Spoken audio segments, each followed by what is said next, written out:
सुप्रभात छात्रों, आज हम आप लोगों को शास्त्री प्रथम वर्ष का कक्षा लेंगे जिसमें मैथिली शरण गुप्त रचित खंड काव्य जयद्रथ वध के बारे में बताएंगे। इससे पहले गुप्त जी के जीवन के बारे में जानेंगे, फिर जयद्रथ वध के कविता के बारे में जानेंगे। पहले हम मैथिली शरण गुप्त का जीवन परिचय देखते हैं। गुप्त जी का जन्म 1886 ईस्वी में चिरगांव झांसी में हुआ था।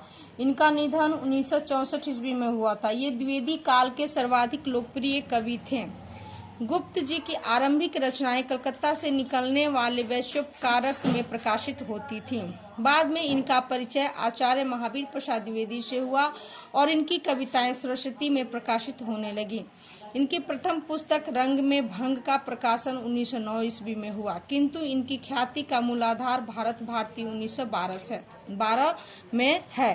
भारत भारती की रचना के बाद इन्हें राष्ट्र कवि की ख्याति प्राप्त हुई। गुप्त जी मातृभूमि को केवल भूमिखंड ही नहीं अपितु शगुन मूर्ति सर्वेश भी की मानते हैं।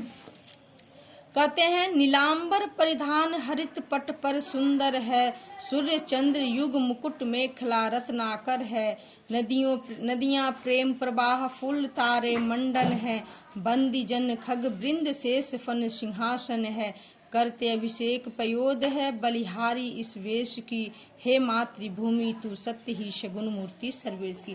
वे मातृभूमि से इतना प्रेम करते थे कि उसका वर्णन किए हैं इन पंक्तियों में। मातृभूमि के सौंदर्य का, कौन उसका सिंहासन है, उसके बारे में उन्होंने वर्णन किया है। इसलिए वो मातृभूमि को सत्य की शगुन मूर्ति मानते हैं। गुप्त जी की निम्नलिखित रचनाएं हैं, जिसमें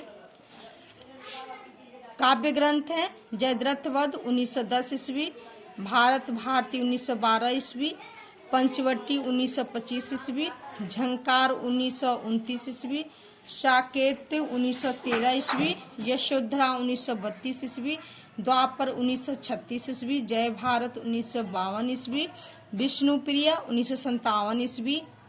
ये सारे काव्य ग्रंथ है। पलाशी का युद्ध, मेघनाद वध, वृत्त संहार आदि तीनों रचनाएं इनके द्वारा अनुदित काव्य, यानी कि इन्होंने दूसरे भाषाओं से अपने हिंदी भाषा में अनुदित किया है, अनुवाद किया है। गुप्त जी ने 3 नाटक की भी रचना की है, जिसमें पहला है तिलोत्तमा, दूसरा है चंद्रहास, तीसरा है अनद्य। ये 3 नाटक भी हैं और सभी प्रकार के प्रगीत और मुक्तक भी लिखे हैं। मैथिली शरण गुप्त प्रसिद्ध राम भक्त कवि थे। मानस के पश्चात हिंदी में राम काव्य का दूसरा स्तंभ मैथिली शरण गुप्त कृत साकेत है।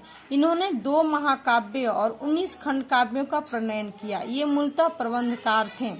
खड़ी बोली के स्वरूप निर्धारण और विकास में इनका अन्यतम योगदान रहा है। जयद्रथ वध कविता का सारांश।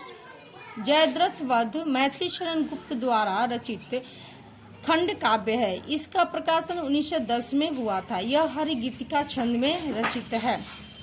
गुप्त जी की प्रारंभिक रचनाओं में भारत भारती को छोड़कर जयद्रथ वध की प्रसिद्ध रचना रही है।